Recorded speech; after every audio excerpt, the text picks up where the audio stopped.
Hello, I'm Dr. Gloria Horsley. And I'm her daughter, Dr. Heidi Horsley. Heidi and I want to welcome you to Open to Hope Conversations, the podcast. We believe that the greatest gift you can give yourself after a loss is hope, using this moment to connect with others who have not only survived but thrived.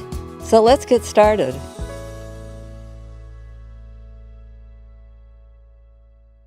Welcome to the Open to Hope Show. I'm your host, Dr. Gloria Horsley, with my daughter and co-host, Dr. Heidi Horsley. Well, Heidi, I'm so excited to have you presenting on anxiety reduction because I know there is so much anxiety about grief and loss, isn't there? Well, I think that what's important for people to realize is that it's completely normal to be anxious after a loss.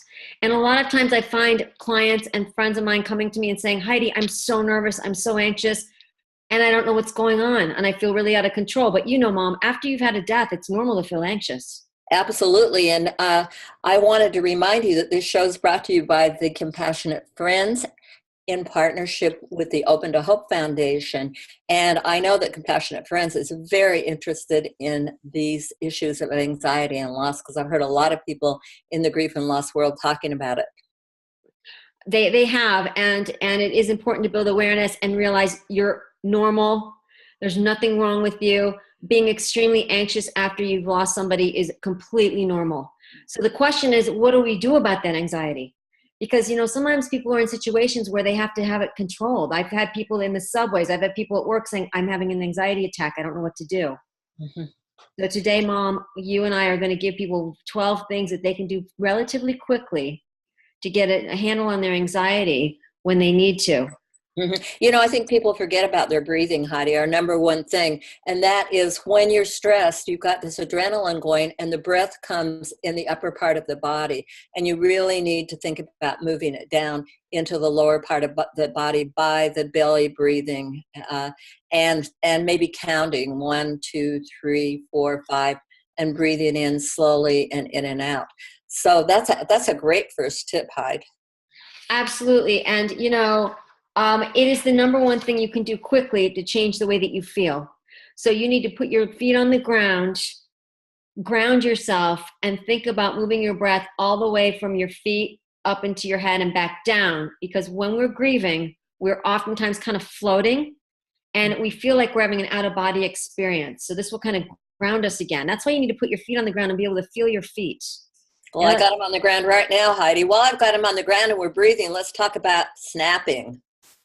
Okay, so yes, snapping can move you from it can move you back into your head if you need to. If you're in a hard place, if you're crying, if you're overwhelmed with emotions, snapping can move you into a more head place, more cognitive place so that you can move back out in the world. Pretend you're at school and you're overwhelmed with grief, or you're at work and you're crying really bad and you need to leave the bathroom and go back out into your classroom or into your office and be okay.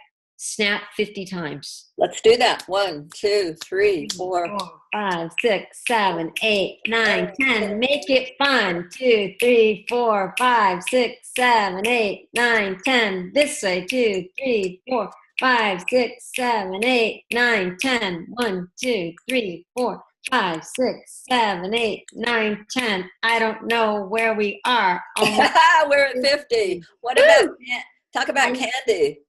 Okay, so snapping I know sounds strange, but it really does work. And it takes a lot to snap. Head, physical, body, cognitive. The next place is candy. Be proactive. Have candy in your purse, have candy in your pocket, have candy in your wallet, wherever. So peppermint and cinnamon are good flavors because they're very tart. If you're feeling overwhelmed with anxiety and overwhelmed with grief, which grief and anxiety are the same thing, take a piece of candy, put it in your mouth, and think about it. Wow, Heidi, I wish I had a piece now. That's I know, right? Open it up and think about it and eat it, suck on it very slowly.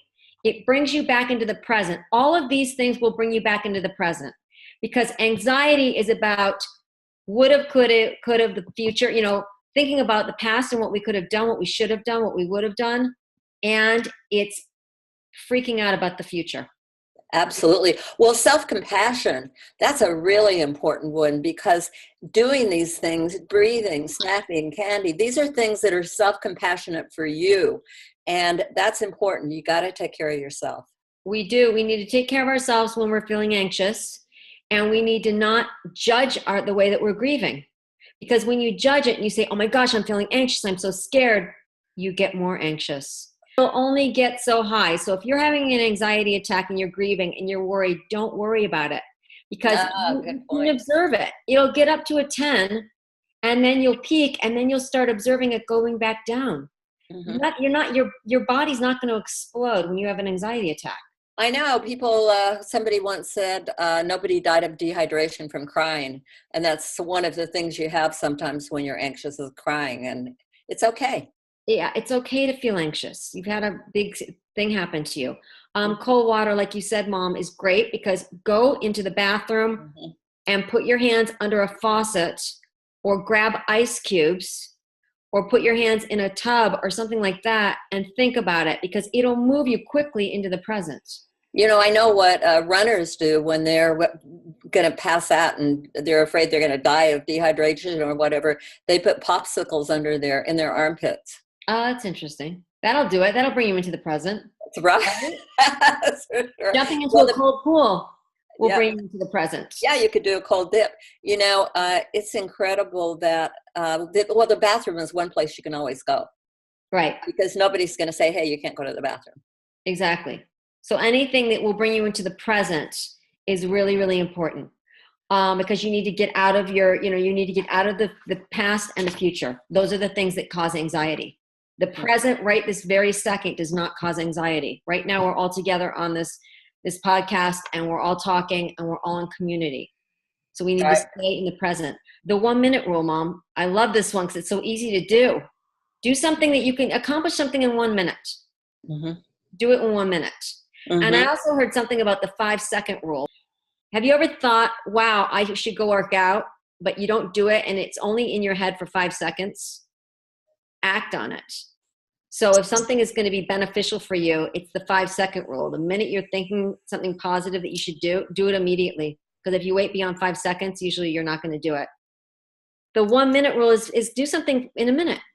Clean your purse out, clean your wallet out, do something for yourself. It only takes a minute. You've accomplished something. I love the number 8, make a bed, because that's one thing I do every morning, because I've accomplished a task every day. Yes. Make your bed. It changes the energy in your room. It makes you feel more accomplished. It makes you feel less anxious.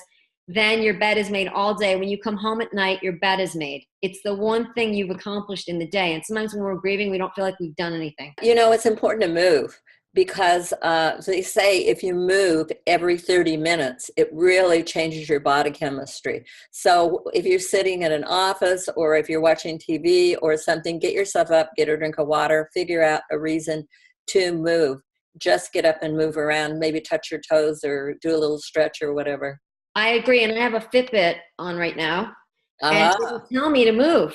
It'll say it's been 30 minutes, stand up or get up and move. I mean, it'll vibrate so that I move, because I'm at a desk a lot, and it helps me to get away from my desk. And like you said, Mom, moving is really important.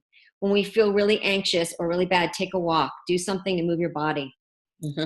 And even just put your arms up over your head and do a stretch of your desk. That's or do a turn or whatever. Yeah, put your hands up above your head for 5 seconds, because oftentimes our hands are below our heart, so the blood's running down. So do that for 5 seconds, and you'll start to feel your energy shift. You'll feel better. It's interesting, because when people are anxious, they think, I've got to do, let's see, I can't get up and walk to the water fountain. I've got to go walk a mile. Right. You just get these crazy ideas in your head that if you can't do the big things that you've always done, you're not going to do it. I agree. You need to start small.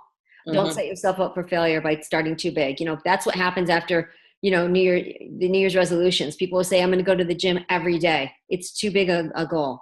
Right. Exactly. The idea of just maybe parking your car a little bit further away from the office, or taking just one flight of stairs rather than the elevator. Start small. Exactly. Maybe you can even go down instead of up the first time. I like that. Positive thoughts.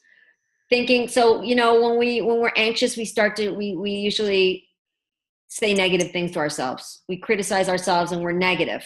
Mhm. We're anxious because we're telling ourselves negative stories. That's Mhm. causing us anxiety.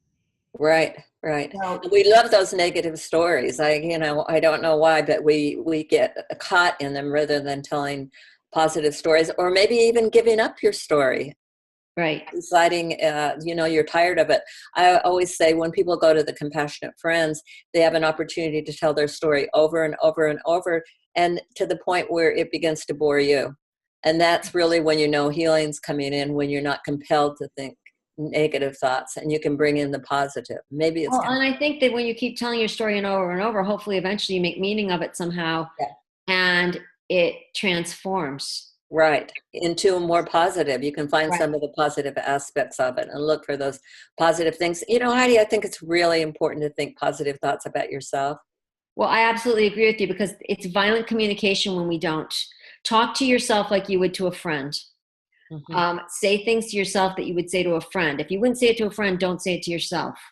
Yep, and you Um, really have to catch yourself on that. Would you say yeah, it to a friend? Ask yourself that, I like that because idea. it's important to take care of yourself. Music, love it. But you have to be careful because, sometimes when you're grieving, music sets people off. Put a playlist in with positive music if you're trying to get out of your anxious place. Hmm. Set a playlist that doesn't remind you of the person that died, that shifts your energy in a positive way. Hmm. Smile. I love that one, because if you smile, I always tell Heidi's dad that he's had some surgery and he hasn't been feeling very well. And I keep saying, hey, smile, your brain will think you're happy. Exactly. And what you can do is, this is very research based. You can take a pen or a pencil and put it in your mouth and force yourself to smile for 60 seconds. It'll Got it, tell your Heidi. brain that you are happy because see how my mom's muscles are going up? The brain thinks that means she's feeling good and she's in a good mood. So you can do this. Look in the mirror and do it. I know it sounds really corny, but it works.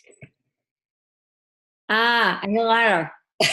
I feel so good now. Um, Try it. Try it. You don't have to be in a good mood to do it. You don't have to believe it to do it. That's the great part about this. Do it and it'll still work. And Absolutely. lastly is gratitude. And my mom and I talk a great deal about gratitude. I Mhm. know that after a loss, it's very hard to have gratitude. People fight this because they don't think that there's anything to be grateful for. But the more we can find the little things in life to be grateful for, the more it'll grow and we'll feel better and we'll figure out that life is still worth living. And there's people on this earth that are still worth feeling grateful for. So it's a hard thing. You got to start out small with this. Yeah, yeah. I mean, it can be to start out with just that you can match your socks, or that you can get out of bed, or that you can stand and walk, or that you can see some of the beauty around you. There is a beautiful tree, or depending on what you like yourself, music or whatever. Find something in life and just think about it, and you can make gratitude lists. What we focus on grows. And I used to say to my clients, I used to live in New York City, and I'd say to my client, now I live in Tucson, Arizona, and I'd say to my clients when I lived in New York, when they'd leave my office, I'd say, on your way to the subway, I want you to look at 10 things that you're grateful for, because in New York City, it's for some people, it's easy to focus on negative. Hmm. That would be their job, and they'd feel better by the time they got home. Hmm. In the short run, you may feel when you're angry or whatever, or stressed. In the short run, you may feel somewhat empowered by it, strangely enough. But shortly after, you start feeling it as a real downer and upset. And, anxiety is something like, wow, I'm really moving now. I'm really feeling, you can feel. But releasing all those adrenaline hormones can really take a hit on your health and on your attitude and on your mind. So Heidi, what are some of your last thoughts for those anxious folks out there? I would just say that it's normal. I would be very compassionate with yourself. I would say that over time, it's not going to last. And just observe it. Observe when it happens. Observe what's going on before, during, and after so that you can learn how to better manage it. And pick something out of this list we've got here. Don't overcome yourself. Pick one small thing and say, I'm going to do this today. And you can contact us at opentohope.com. We want to thank you for watching this webinar today, and we want to invite you to visit us at opentohope.com, and please take care of your anxiety.